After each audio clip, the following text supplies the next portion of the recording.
Yo, what is going on, guys? It is your boy Fifakill here, as you know, and today what I have for you is another DLC gameplay from Awakening, and this again is a Skyjacked gameplay, another one, as you guys know, but this is going to be a 98 to 10 game, so just about 10 KD almost, and it also does include a nuclear. I do the first round 56 to 0, which is pretty crazy, with that nuke coming in around 4 minutes, so that's pretty good. I could have had the double, could have had the 100 plus for my 100 plus series, but as always, the second round isn't always as good as the first. In this game, it certainly wasn't. A large majority of that was due to the fact that I was playing solo, which is a large part of gameplays. If you play solo, it's obviously going to be a lot harder because we did end up winning the game by a large amount of points. If I'd had a team with me, or at least even a couple more people, we would have been able to control that a little bit more, and the game would have gone a lot longer, so I definitely could have had the 100 plus. And it really does suck that I was only 2 off, because that just makes it more painful. But I was playing solo, and nonetheless, still a pretty nice gameplay, and I will upload the hundreds at some point. So don't worry about that. It's not like I'm just going to upload a fail. And yeah, but don't think this gameplay as a fail. It's definitely taking away the W this time with the 56-0 in the first round. You may be thinking, how did you go 56-0 in the first round with 42 in the second? But it doesn't always go to plan. Not everything stays the same. For example, in this game, went on a tear, got streaks, and that really does help. And then in the second round, my team would just push in spawns. It was a lot harder for me to get kills, and it just never stays the same way. And you spawn in different sides of the map too. Playing with a team definitely does help that, makes it a little bit more predictable and inevitable, the good gameplays and controlling what's going on.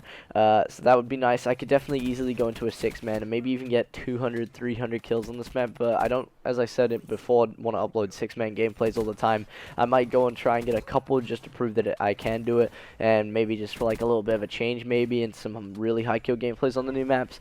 But for the large majority of my gameplays, I like to be playing in a solo or in a 2-man. I think most 3, but often solo or 2.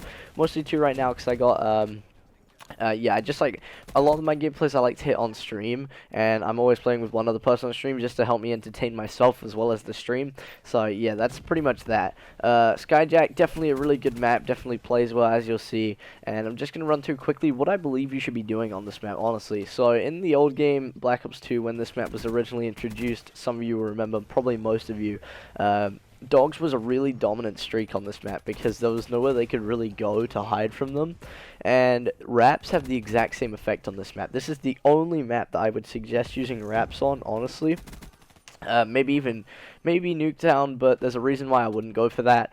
But on this map, Raps is definitely good. I know in my video where I just explained how to get better as a player, how to get more kills, I said not to use Raps specifically because but that's mainly just because they make people back out. It's not because it's a bad streak. It's a really good streak, obviously. And it does get a lot of kills, but the problem with it is it makes people back out. And if you're trying to get a lot of kills and you're trying to do all that, playing against 3 people because the other guy is just backed out because you called in Raps is definitely not what you want. So don't call in Raps. But on this game, in this map, I feel like people, 1, expect it, and 2, aren't too worried about it because again, it's spawn killed anyway just because of the nature of the map. And Raps just helps so much compared to all the other streaks in this map. The other streaks don't really work too effectively at all. Haven't tried a GI unit yet, which I would really like to, but I wanted just to, you know, and I just prestiged in all the new DLC gameplays. I prestiged just after the DLC drop because I was streaming and everyone told me to. So I haven't had a chance to use the GI unit on the new maps yet. That's definitely something I would like to test out though. But yeah, so Raps are definitely worth using on Hijacked if you do decide to do so, because there's not really anywhere they can hide from them because of the map size and the way the map plays, and yeah, they can definitely help with a lot of stuff, for spawn killing, everything like that, and you know, just help you get a couple extra kills while you're running around. That's the best thing about not AI controlled streaks. As you see there, I did just pick up the nuclear pretty fast, and the first round ends up here in a second. So yeah, that's that. At the end of this video, you're not going to visually see the class setup just because it's not my usual class that I would use, because I just prestige. There's a lot of things missing from the class that I would usually use, but I will run through it just verbally now. I've done this class before, so that's why it's not much of a problem either, and it was weird because I wasn't using my proper class, so I'm going to just tell you my proper class alone so you know what it is. I would normally use a Vespa with a grip, fast mags, and extended mags because it does empty the clip very fast, so the extended mags helps with that, and fast mags, obviously it still empties the clip pretty quick because you're only getting about 50% increase from that extended mag, so it's still definitely worth having the fast mags. And grip, I use grip on every gun just because of getting rid of recoil can be very beneficial, especially when going for longer range kills. You don't want to go for too many long range kills, especially not with the Vespa. That's not a situation you want to put yourself in, but should you have to, or you need to get a kill across the map, or you're in a slightly longer range gunfight, there's nothing you can do about it, and you really don't want to die off your streaks, that grip can come in very clutch, and even just in short areas to get a little bit better accuracy. Maybe if you need to take out 3 or 4 guys in one corridor, you just got to have your accuracy on point so you can kill all 3 of them quickly without missing any shots or emptying your clip too fast because you're missing, and just things like that. So those are definitely worth using. As always, no secondary tactical or lethal, and then my perks follow this. Afterburner to keep the jumping going. Jumping is definitely a very dominant tactic on this map.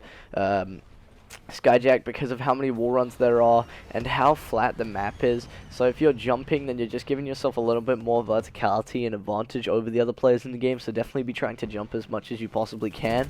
And then secondary, obviously I'd use overclock. I don't think I had it unlocked in this gameplay. I probably didn't. But that's definitely always a good thing to have as well, because if you're getting your specialist quickly, that is definitely going to help you out a lot, because the specialists in this game are very, very dominant. They get a lot of kills. My scythe, I average out, I think, 10 kills with it at this point on my personal account.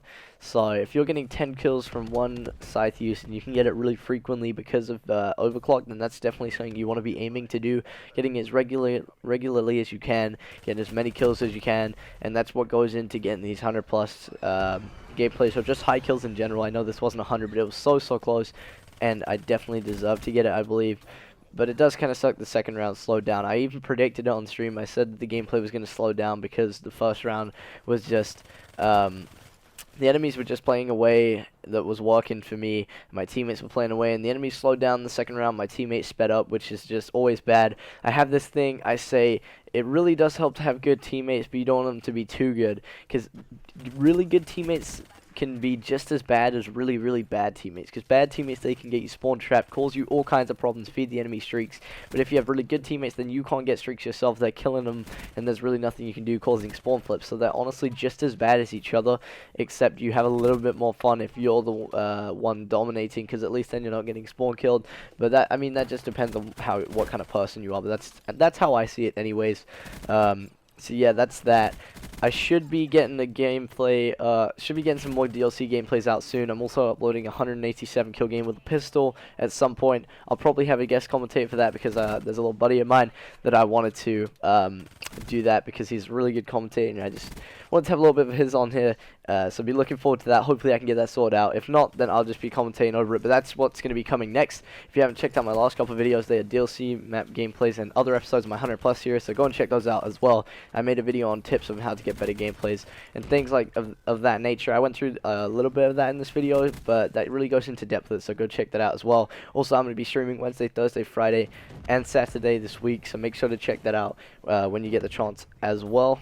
So yeah, that's about it. I hope you guys enjoyed the gameplay, enjoyed the video and the commentary. If you haven't already, make sure to hit subscribe. We're coming up on 20k now. I've got something special planned for 20k, so be looking forward to that. And drop a comment. Let me know what you would like to see on my channel in the future, and I will see you next time.